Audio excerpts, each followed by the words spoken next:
Good day, Captain Philip Alquino, to our classmates and to anyone who could be viewing this right now.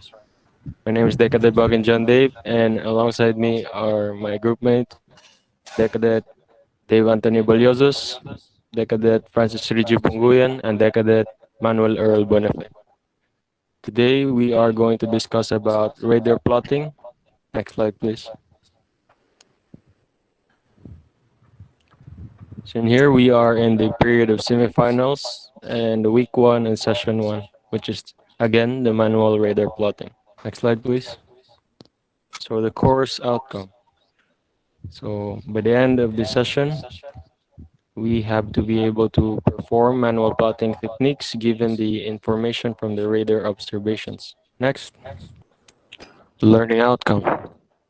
At the end of the session, the students shall be able to define relative motion and identify the difference of true bearings and relative bearings. So let's begin. So here we have the true and the relative motion.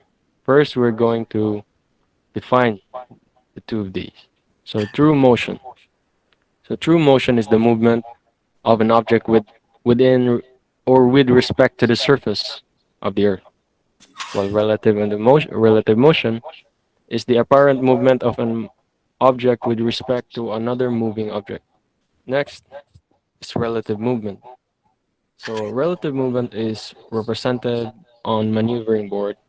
So we have to consider ourselves on board ship, monitoring actions of other ships, and to find actual course and speed required to bring about desired change in relative position in maneuvering a ship at sea.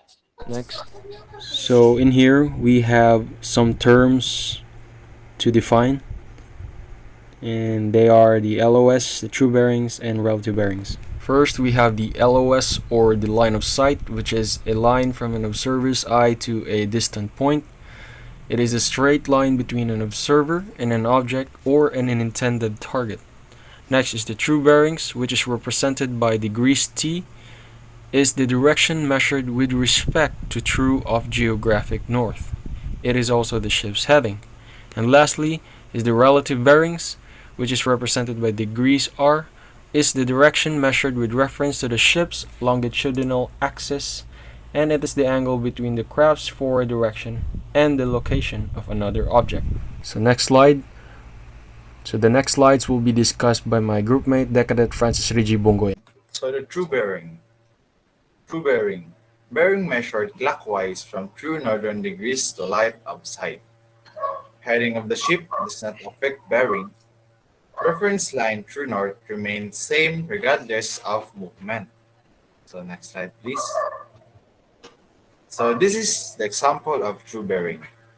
So on the first target, we have the ship is 0 degrees true, and our ship course is equals to 45 degrees true. And on the next target, which is in the east, it is 090 degrees true. And the third target, the true bearing, is 135 degrees true. And on the west side target is remains question. So for the next, so relative bearings. Relative bearing measured in degrees from ship's heading or clockwise to the observed object. Remember, course of reference ship will always affect relative bearing because it is reference line for relative bearing. Never plot relative bearings on a maneuvering board and must convert relative bearings to true bearings before plotting. Next slide, please. And this picture, we can see that the relative bearing. We can see that our ship is going to 90 degrees true. So on the port side of the ship, the relative bearing is 270 relative bearing. And the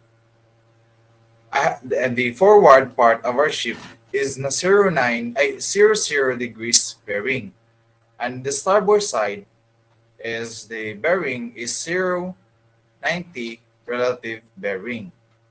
And on the aft side of the ship is 180 relative bearing. So next.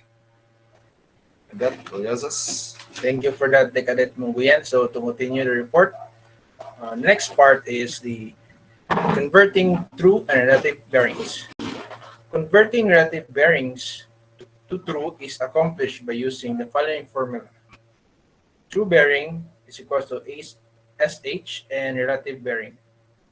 Example, contact bears 270 degrees relative bearing. Ship is on course 330 degrees true. What is the true bearing to the contact?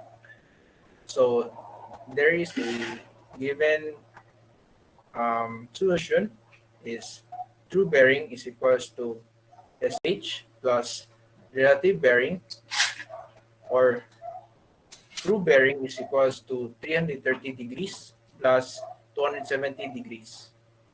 So true bearing is equals to 600 degrees to be converted into 240 degrees too. Next slide, please. The maneuvering board. Purpose. A tool to plot the position of a ship relative to the position of another ship. Applications: collision avoidance or CPA, formation steaming station keeping, RDVU or intercept, or UNREP. Wind problems, desired wind. Next slide, please. So the description of the maneuvering board is 10 concentric circles, bearing lines radiating from the center, 5 scales provided, and nomogram provided. Next slide, please. The line of sight. Each line of sight has 2 directions, which differ by 180 degrees. Heading of either ship does not affect the LOS. So this is the example in the given picture below. Next slide, please. And this will be reported by my fellow groupmate, the Cadet Benefit.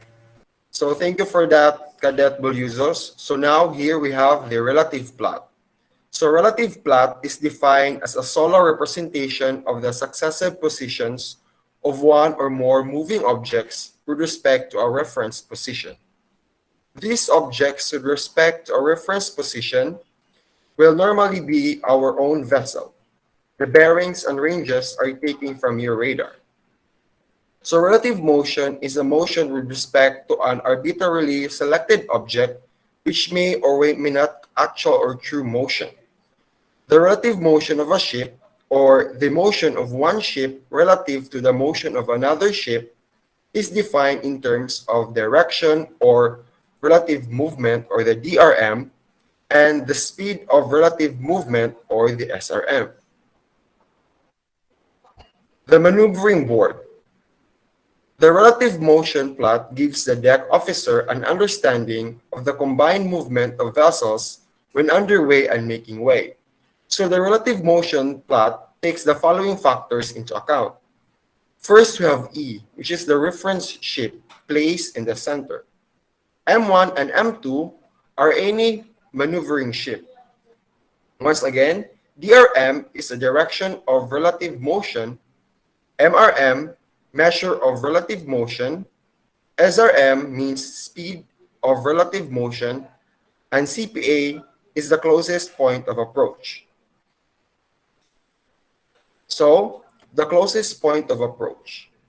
It is an estimated point in which the distance between the own ship and another object target will reach the minimum value.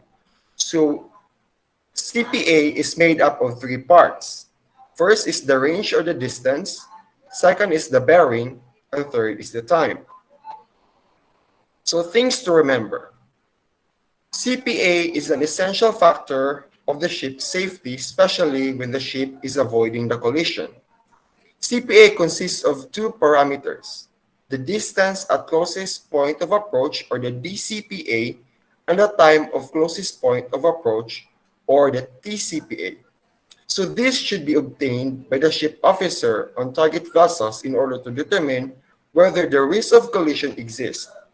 Furthermore, CPA is the key evidence in judging the responsibility of involved ships in maritime accident investigations.